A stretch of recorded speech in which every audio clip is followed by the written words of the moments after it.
So obviously a lot of you guys may not know, most of you may know, that Fleckers and I, that video was the first time that we met. We met at Pride 2018, not because either of us were attending Pride, but because we basically realized that there was this entire sector of life in Los Angeles that I think the whole country didn't realize was breeding. And that was these radical leftists who were essentially like promoting mental illness, promoting, you know, psychological disorders, and were trying to make it mainstream culture. And we were trying to turn that into entertainment and to show the country, hey, look, don't be like these people. Yeah, that's how I knew you and I would get along, because when we met at that, you had bits prepared. We were like, hey, drop the spoon, I'll pick it up. And I was like, I like this guy. He's preparing ahead with his bits. But yeah, those are the people that we thought we would expose and like make, you know, kind of make light of the situation, make fun of the situation. And now those are the people that are actually trying to take control of the country. And if like the silent majority stays silent, those are the people that are going to continue to take more and more ground. So it's actually really scary because clearly they're mentally ill. Yeah, and this was just 3 years ago that we used to laugh at the phrases like bi-gender, and now we could probably get deleted off of YouTube for laughing at bi-gender because we're bigots.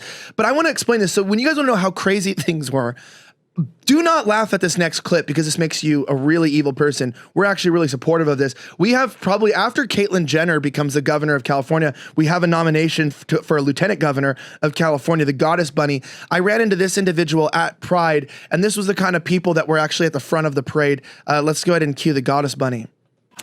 I am the mucho grande me am a mucho grande Awesome. Well, thank you very much. You enjoy it?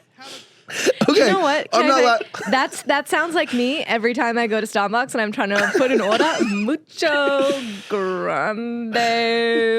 Like I don't know what order I'm making. Oh my god. Okay, so I'm not laughing. This is actually a transgender disabled activist called the Goddess Bunny, and the purpose of this was that when you moved to LA from New York, I was living in LA. We started to realize that the hipsters were going away. This was not about style and just being edgy. Like there was a subculture that was developing that was coming out of the middle of nowhere. And this event had like tens of thousands of people. This was becoming mainstream culture. And when you put someone like the Goddess Bunny on screen, there aren't words. I believe they are clearly drunk as well. Goddess Bunny, absolutely. Like you said, the people who are taking control, it was from their victim status. So if you had something that you couldn't control, or if you're a little different than everyone else, like you lead with that to the point where you get extra credit points, and then like the least like exotic fun thing you can be is like a straight white male. So for us going into those events, like we were kind of standing out because everyone else had all these like cool things to show off and like leather outfits and their butt, stuff that we wouldn't really lead with, you know, Kez? Yeah, I know. But now the Goddess Bunny is in the front lines of the Antifa, getting pushed around and things. But it's like these people, it's like they seem not innocent, but almost like, why should I be afraid of you? Anyone who will see you will just crack up laughing, and like even like Elijah in that thing, like, oh, great. All right, well, you know, enjoy your day. And everyone's like, yeah, like, okay. Like these people like whacked out. And now, like Elijah said before, they're burning down our cities. Like what happened? Was it because of you guys making fun of them all the time that they just like snapped mentally? I think that could be part of it. Because like you said, like we're nice. We don't care. We're not gonna mock you. You have some stuff going on. Right. Fine. But now you want to put me in the gulag? Yeah, these are the people. That's what she was referencing. This is one of the most famous pictures I ever took, which just shows you, like, we were laughing at this picture even as early as 2019, going, oh, look at these people. Like, the Goddess Bunny is now leading the charge. But little did we know the Goddess Bunny would not only be throwing Molotov cocktails at police officers, but they'd be getting released on their wheels with impunity. And so it's like they were rolling right out of the police precinct. One day Goddess Bunny will look at us while we're in the gulag chained up, and she'll give us the he does not live. Dude, okay, so let me explain this to people. So it's like, so the point was that we were there, we were in LA, we were having fun with these people. You can go check out these videos. There's a lot of these things actually wouldn't even be allowed on YouTube today. There is actually, some of these videos I filmed have been removed from YouTube after the fact. But we decided that we were going to milk it. And the reason why we were able to laugh at these people, if we can go to the next video, we ran into like people like this guy, like the LSD fish guy who was a mainstay. He was usually one of the leaders.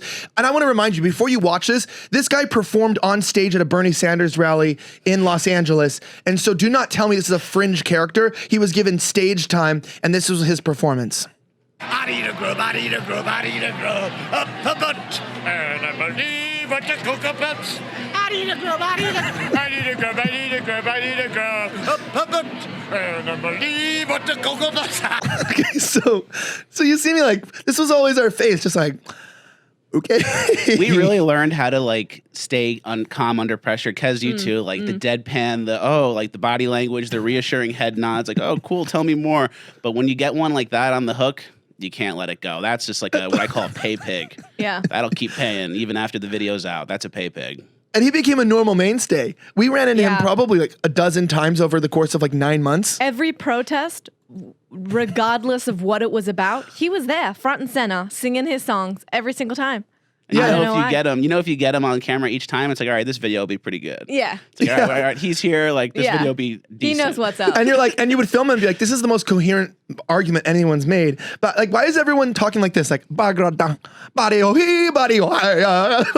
is everybody like, I'm bi, gender, femboy, because everyone affirms it. Everyone affirms it. And people talk like that and they go, oh, yeah. Well, I'm a demi-boy, queer, but, there is a part of me that's a boy. I'm part potato chip. It's like, and everyone's like, oh, yeah, well, catch a load of this. I'm, I know, and everyone just goes around affirming each other, patting each other on the back, and so then you get Fishman, and you just go, okay. And people be like, no, he's probably the performer at Bernie Sanders. Yeah. Can we play that one more time? Can we get that sound up? And I believe what the cocoa puffs.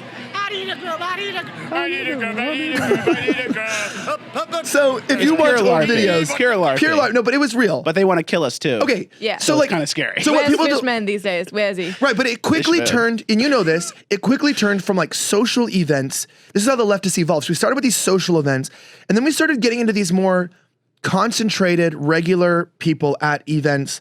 Like you have the RevCom.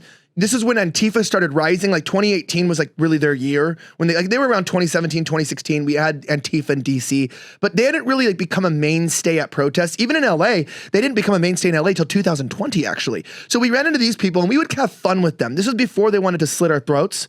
A great philosopher once said that you can be 2 out of 3 things: liberal, smart, or honest, but you can't be all 3. At Slightly Offensive, we're smart and honest. And if you like this clip, head over to Slightly Offensive YouTube channel by clicking right here where you can find new episodes of our show weekly.